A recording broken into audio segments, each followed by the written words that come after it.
So the next section in our topic is about separating mixtures, and at the start of the video I went through those techniques, things like filtration, evaporation, crystallization, separating funnel, distillation, fractional distillation and chromatography, all things that you have met before.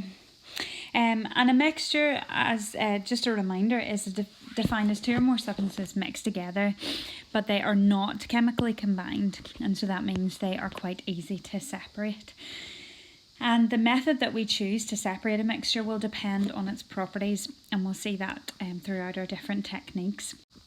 On page 7 here we have a number of definitions that you need to be familiar with and that we're going to be using when we talk about the different techniques, so it's important that you know what these words mean. So if you come across a word that is in bold or underlined and you're not sure what it means, refer back to this page just to make sure that you're clear on those definitions. Just to run you through a few of them. So soluble is a solid that does dissolve in water. Insoluble is one that does not dissolve in water. The next three are the ones that people more commonly get mixed up. So the solute is the solid that dissolves in a solvent. The solvent is the liquid in which a solute dissolves. And a solution is a mixture of the dissolved solute and solvent. Now that all sounds like another language, so let me demonstrate with an example down below. So let's say, for example, I had some salt, I had some water, and I mixed them together. The salt dissolves in the water and we get salty water. Well, how could we apply those three words to this situation? What is our solute? Well, our solute is the solid that dissolves in the solvent. So which is the solid in this situation? It's the salt. So this is our solute. The solvent is the liquid in which the solute dissolves. So what is the liquid in which our salt is dissolving? It's the water. So the water is our solvent. And the solution is the mixture of the dissolved solute and the solvent. So what do we get when we mix our salt and our water, which are our solute and our solvent? We get salty water, which is our solution. So that might help you learn those definitions. So solute is the solid that dissolves. The solvent is the liquid that does the dissolving, or what the liquid that the solid is being dissolved into. And the solution is the final mixture. The rest of the definitions will also meet with our separating techniques. Residue and filtrate will be important for filtration. So the residue is the solid that remains in the filter paper with filtration. Filtrate is the solution that passes through the filter paper during filtration. Miscible and immiscible will be important with our separating funnel and our two different types of distillation, simple distillation and fractional distillation. Then distillate will also be important for distillation, as will the next two words. Evaporation and condensation will also meet those with distillation. Remember, evaporation is the change of state from a liquid to a gas that happens below the boiling point. So it's not boiling because it's a change of state from liquid to gas below the boiling point. So that's the difference between evaporation and boiling. So say, for example, evaporation of water can happen from, say, 80 degrees C. That would be evaporation of water because the boiling point of water is 100 degrees C. So any change of state from liquid to gas below the boiling point is called evaporation. Then condensation is the change of state from gas to a liquid. So it's, in other words, the reverse of evaporation. It's going from a gas back to a liquid. So make sure you're familiar with these terms, and if you come across them in your notes and you're not sure what they mean, refer back to page 7. So over in the next few pages we're going to look at the different methods of separating mixtures, and we tend to call these separation techniques. And as I've mentioned already, the method that we choose depends on the properties of the substances in the mixture. What we mean by that is, for example, we cannot use filtration to separate salty water. Why? Because the salt is dissolved in the water, and so therefore when we pour it through the filter funnel, the salt and the water will pass through the filter paper because the salt particles are already mixed with the water particles. So filtration works on the properties of the solid being insoluble. In other words, they're not dissolved in the solvent or the liquid. So the properties are really important, and that will help us determine the method that we choose. So what I'm going to do is run you through these separation techniques. I want to do that as quickly as possible because we have met these all in year 9, for example. But it's important that you know them. It's important that you can identify which separation technique we would use to separate a particular mixture, and we'll put that all together at the end. I have some practical videos of me doing this. Other videos I will refer to other YouTube videos which are really helpful, and those will be linked in your Google Classroom as well. So as I've already mentioned, filtration separates an insoluble solid from a liquid. So the solid must not be dissolved in the liquid. If the solid is dissolved in the liquid, then what will happen is it will all pass through the filter paper. So here's your apparatus for filtration, and it's really important that you know this apparatus. You need to be able to draw, and you need to be able to label it, and it does come across different topics. So for example, there was a past paper question asking you to draw the filtration apparatus for an acids, bases and salts topic question. It was something to do with red cabbage indicator, I think, and how basically you would get the indicator solution without the cabbage leaves, something along those lines. And you had to identify, okay, well, the cabbage is a solid that's not dissolved in the liquid, so we can separate this by filtration. So essentially, if you want to remove a solid that's sitting at the bottom of a liquid, then you use filtration, and you need to be able to draw this apparatus. So I'm going to, on the next slide, to show you how you would draw this, because you can look at that diagram, you can learn it, to recognise it, to look at, but drawing it is a different story.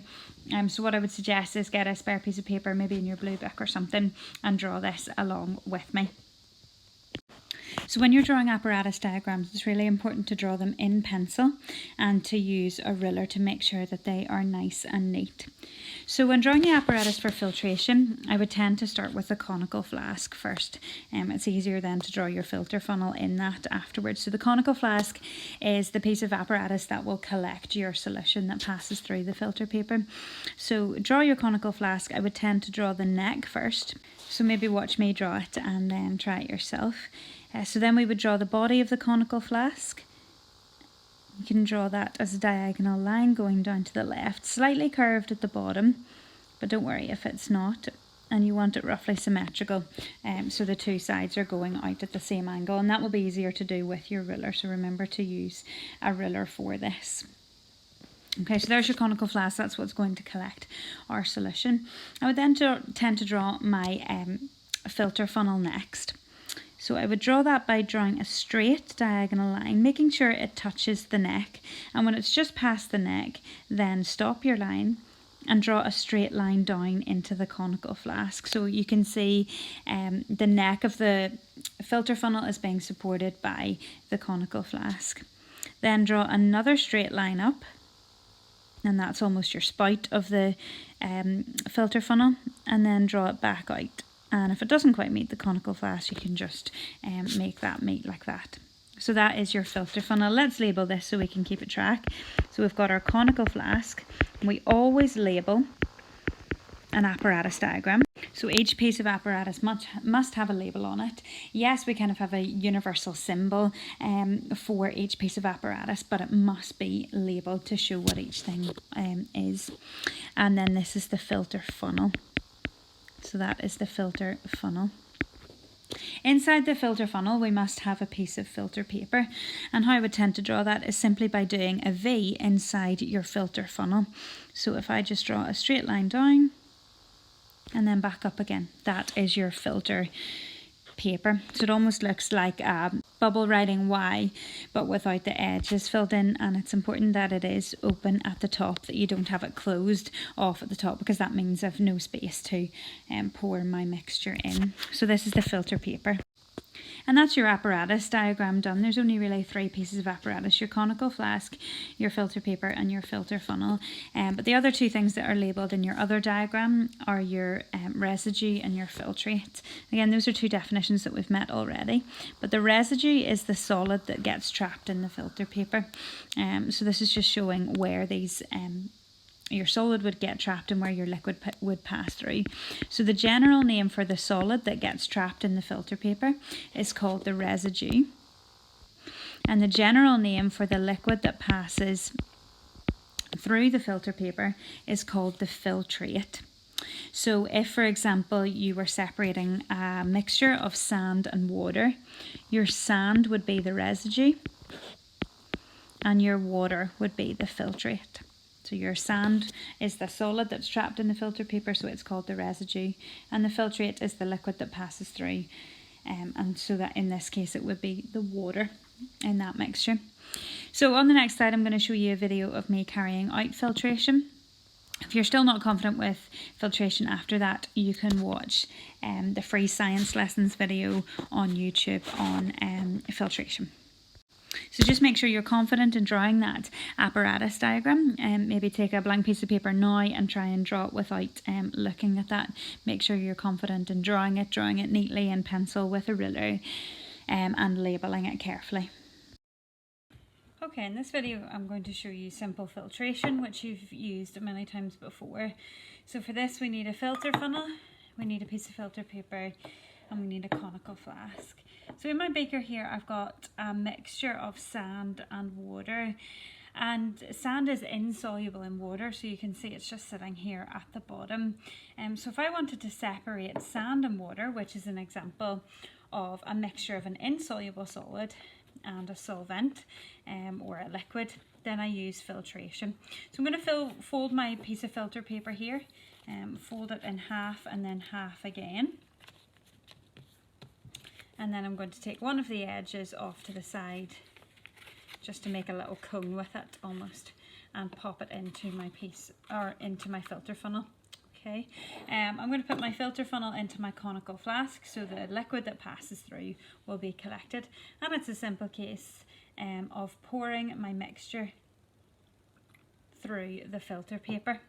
What you can see is happening is my water is passing through the filter paper, so the water molecules are small enough to pass through the filter paper, but the sand molecules are not, because they're solid, and they cannot pass through the filter paper. So filter paper has little tiny holes that allow liquids to pass through, but not solids. So my water is passing through, but my sand is not, and you can even see that by the fact that the liquid passing through is so clear, as opposed to this solution which looks, this mixture which looks very cloudy, because of the sand. So it's quite, can happen quite slowly, so we'll not wait for it to totally happen, but if I pour some of this away, what we will see is that in our filter paper, and there's still some water passing through now, but in our filter paper it will be the sand will be trapped and our water will completely pass through. So just some general terms to be familiar with. Our water in this example would be what we refer to as the filtrate. The filtrate is any liquid that passes through the filter paper. That's the general name for it. And the sand will get trapped in the filter paper, and that's what we call the residue. That's the general name for the solid that gets trapped in the filter paper. So filtrate for the liquid that passes through, and residue for the solid that gets trapped in the filter paper. If we left this to eventually filter all through, we would be left with the sand in the filter paper and the water in the conical flask. The next separation technique we're going to look at is evaporation, and that is how we separate a solute from a solution. Let's do a quick recap of those definitions. What is a solute? It's the solid that dissolves in the solvent. And what's the solution? It's the mixture of the dissolved solute and the solvent, the liquid that it has dissolved in.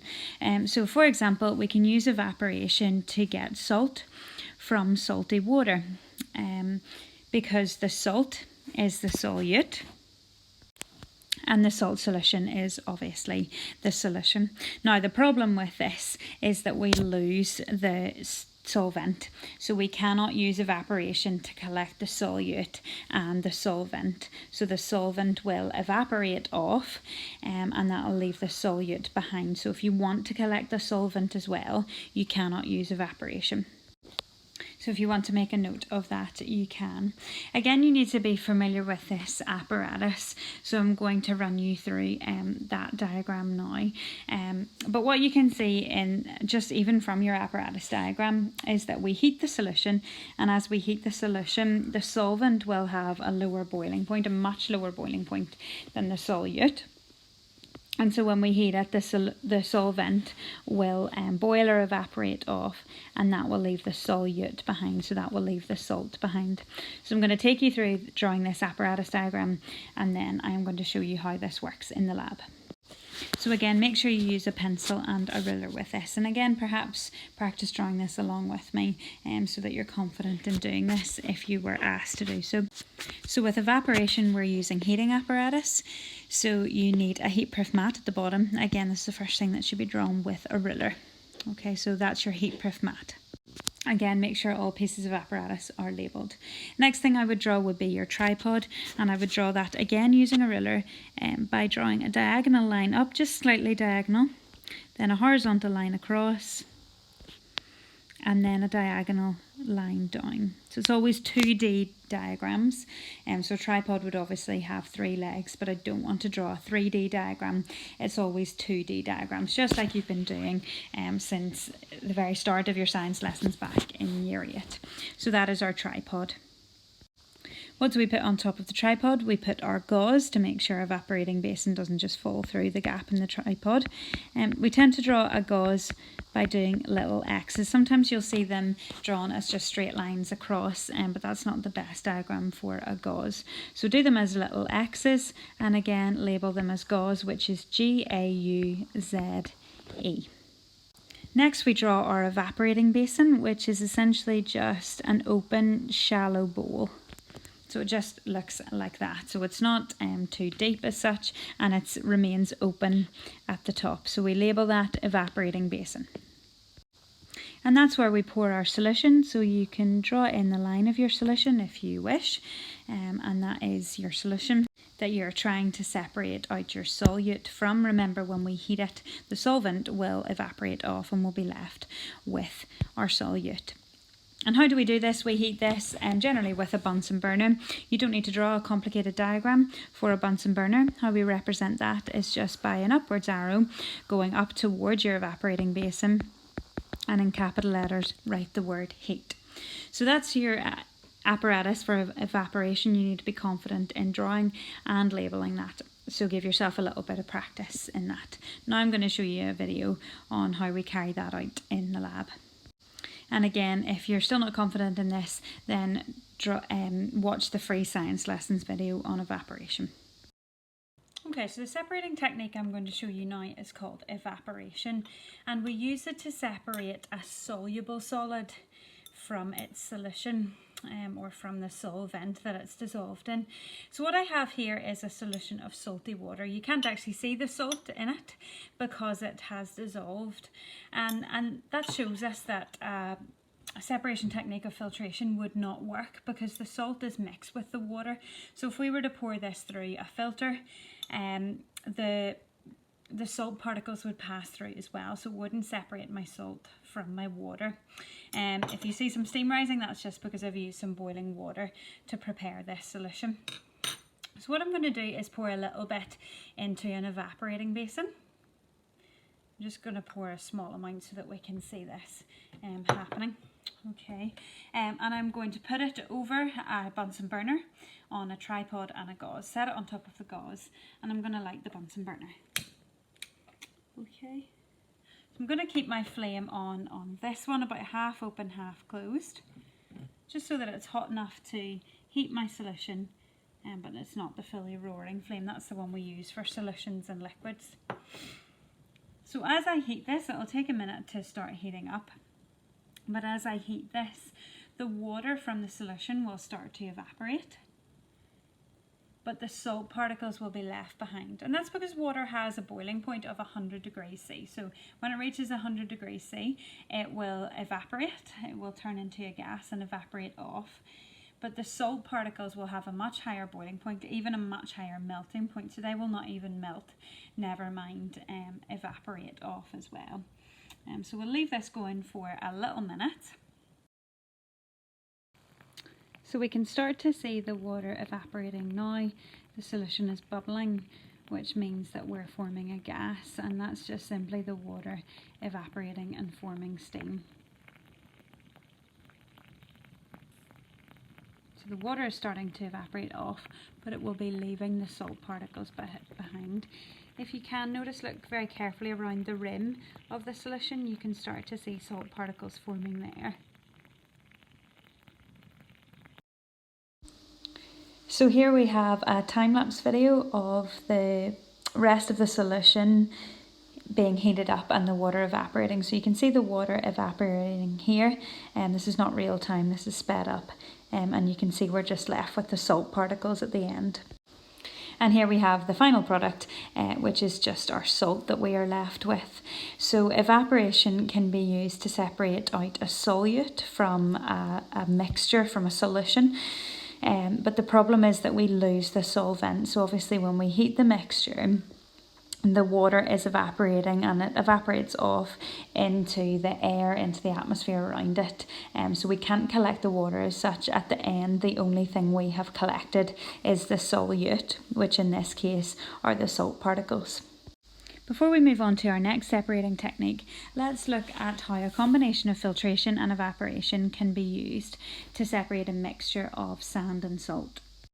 So let's say we had a beaker, and inside the beaker was some salt, which I have shown in black dots here, and there is also some sand in that mixture too. So two solids within this mixture, but both very tiny particles. So it would take us a very, very long time to pick up each and every granule of salt and of sand and decide, is that salt, is that sand, and separate them out into two different beakers. What would be much quicker is to use a combination of filtration and evaporation. Now obviously we can't just pour it straight through the filter funnel, because both the salt and the sand would get caught in the filter paper as the residue, because they are both solids. So what I want you to do is have a think about what you could do to separate this mixture of salt and sand. So what I would like you to do is pause the video, have a read through the equipment you have, and see if you can come up with a method for separating this mixture of salt and sand. This is something you'll have done before in junior school, so cast your minds back, pause the video. If you want to, you can make a few rough notes at the bottom of this page or on a spare piece of paper, and then check the video to make sure that you've got the correct steps before writing them into your notes. Or you can just go straight ahead and write them into your notes here. So have a go at that now, see if you can plan a practical to separate a mixture of salt and sand.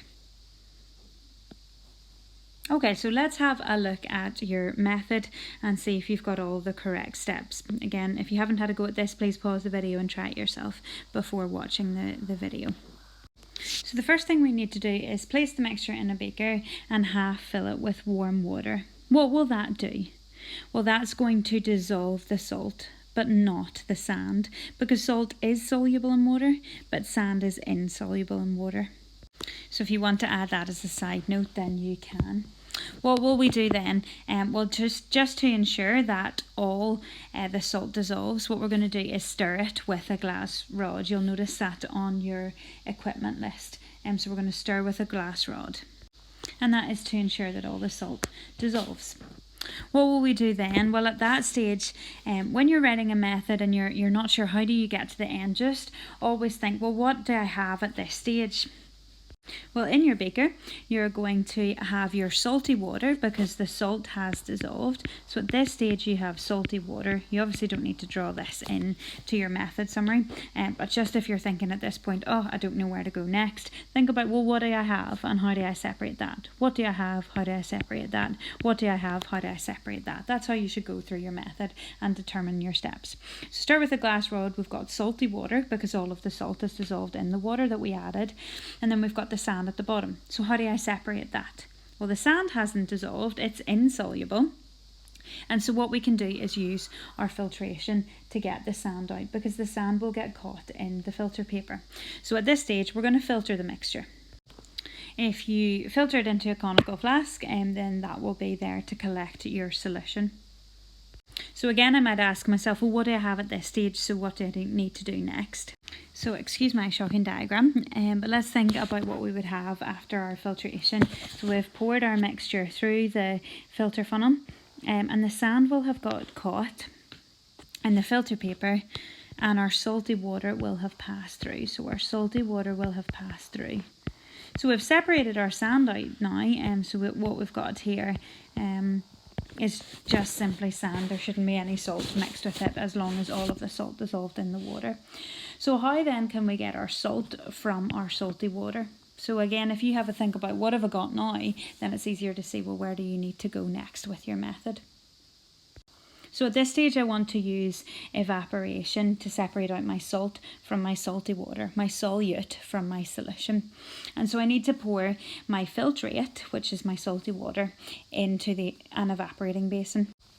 Once it's in the evaporating basin, how then do I get the water out of my solution and to just be left with the salt? Well, obviously I'm going to heat it over a Bunsen burner until the water has evaporated.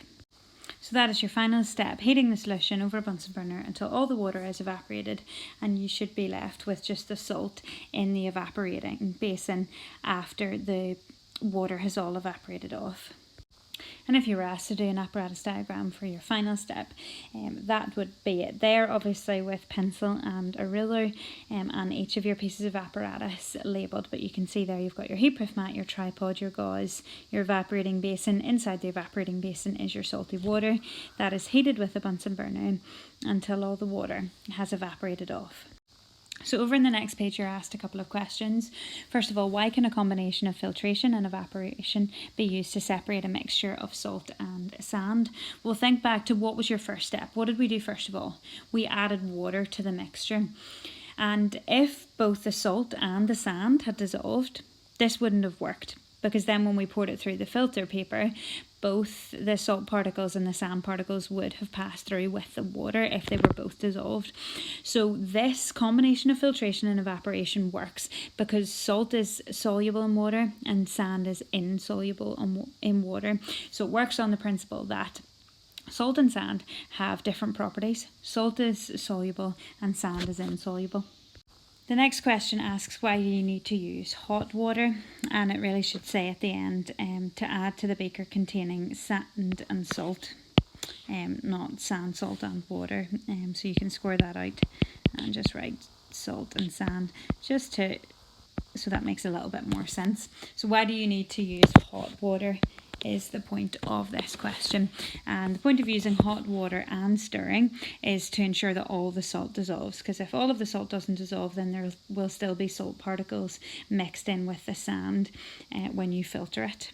So obviously salt will dissolve quicker if we use hot water instead of cold water, and stirring will also help it to all dissolve as well. So we don't want any salt particles to be left behind with the sand, and so we use hot water and stirring to get it all to dissolve. The next separating technique is crystallization, and it's very similar to evaporation. It's another method of separating a dissolved salt, in other words a solute, from a solvent. So it uses the same apparatus as evaporation, but it's just a slightly different method.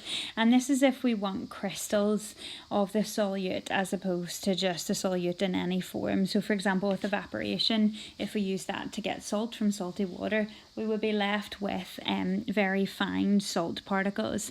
But if we wanted bigger crystals, we would use crystallization. And you would have used this method in year 10 when you were making your copper sulfate crystals.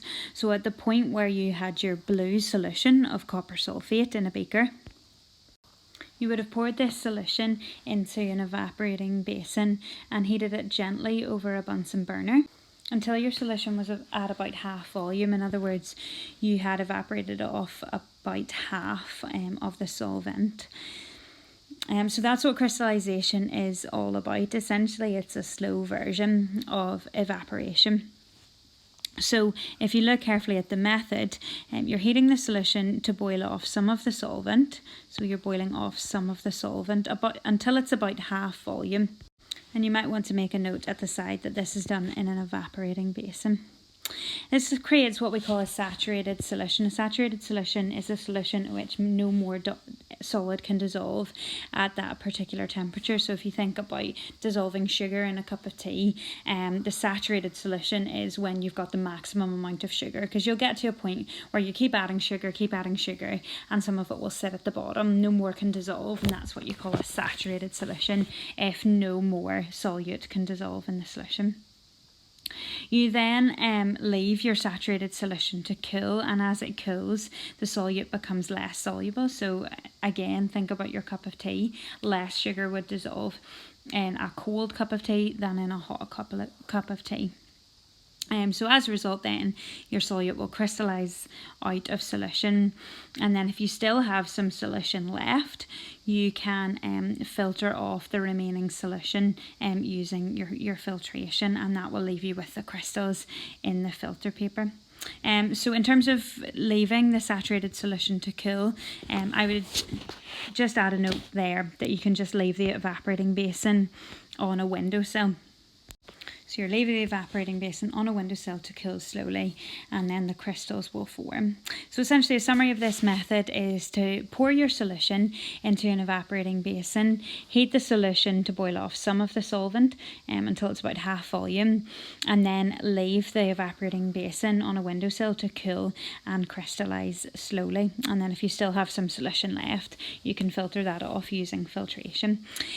So I don't have video of me doing this, but again, you can watch that free science lesson video on crystallization to see that happening and see this being explained.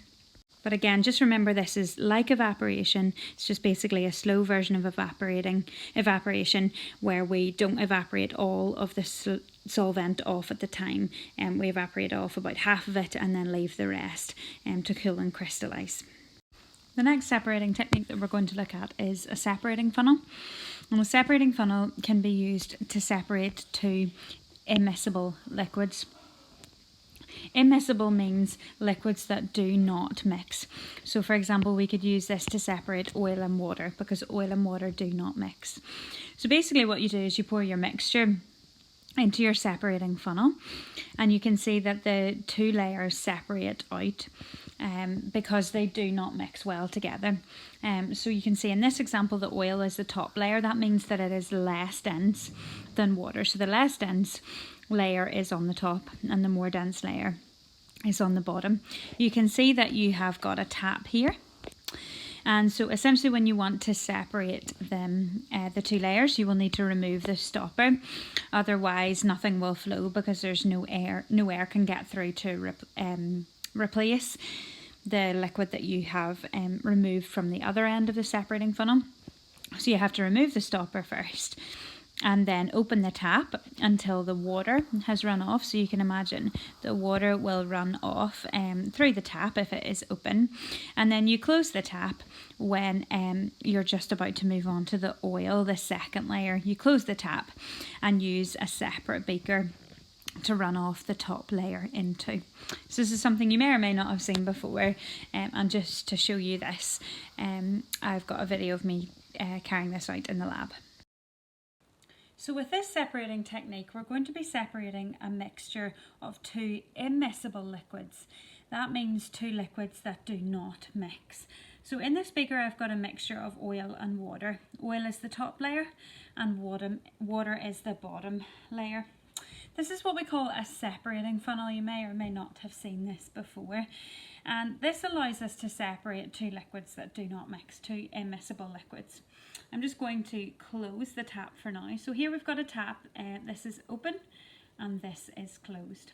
So what I'm going to do is I'm going to pour my mixture of oil and water into my separating funnel. And with the tap closed, nothing will come through. Okay. What we need to do is put a lid on it first of all. And I'm just going to open my clamp for a second. And I'm just going to mix it gently. You should really mix it as thoroughly as possible, but just to allow the two layers to fully separate, to fully kind of mix with their own layer rather than the other one. But if we shake it too vigorously, the two layers can take a long time to separate, which we don't want to do in this video. Okay, so I'm going to clamp it back in. And before I separate, I need to take my lid back off, because if I keep my lid on and open the tap, nothing will happen, nothing will come out, because there's no air is able to get in and replace the liquid that has been left. You've essentially formed a type of vacuum. So you can see my 2 layers separating here. They're still separating. You can hopefully see they're still moving about. But we are going to separate them now. So in an ideal world, we leave them to fully separate, but for the sake of time, we will do this now. So you can see they're separating into their 2 layers, well, ideally we'd wait until those are 2 distinct layers. Right now you can see they're still slightly mixed. So what I'm going to do is take a beaker, and I'm going to run my first layer off. The first layer to come off is going to be water. So I'll open my tap, and out comes the water, and you can see that it's water and no oil. Okay, the more open the tap is, obviously the faster the water will come out. But I want to slow it down at the point where my oil is coming close. So what I want to do here is stop it before the next layer, before the oil. You can see it's getting close. Okay. And what I've got here is pure water. You can see there, it is just simply water. I would set that off to the side. And what I want to do now is take a separate beaker and run the oil off into the next beaker, into a separate beaker, so that there's no water there. You can see it is slower to come out, because oil is obviously thicker, more viscous than water. But what I could do is allow that then to run off into my separate beaker. So my separate layer, if that's oil or some other organic liquid essentially, I allow that to separate into a separate beaker. And what I'm then left with is a beaker of water and a beaker of oil. So separating funnels are used to separate a mixture of 2 immiscible liquids, 2 liquids that do not mix. So leaving that to fully flow through, and that would collect your oil there.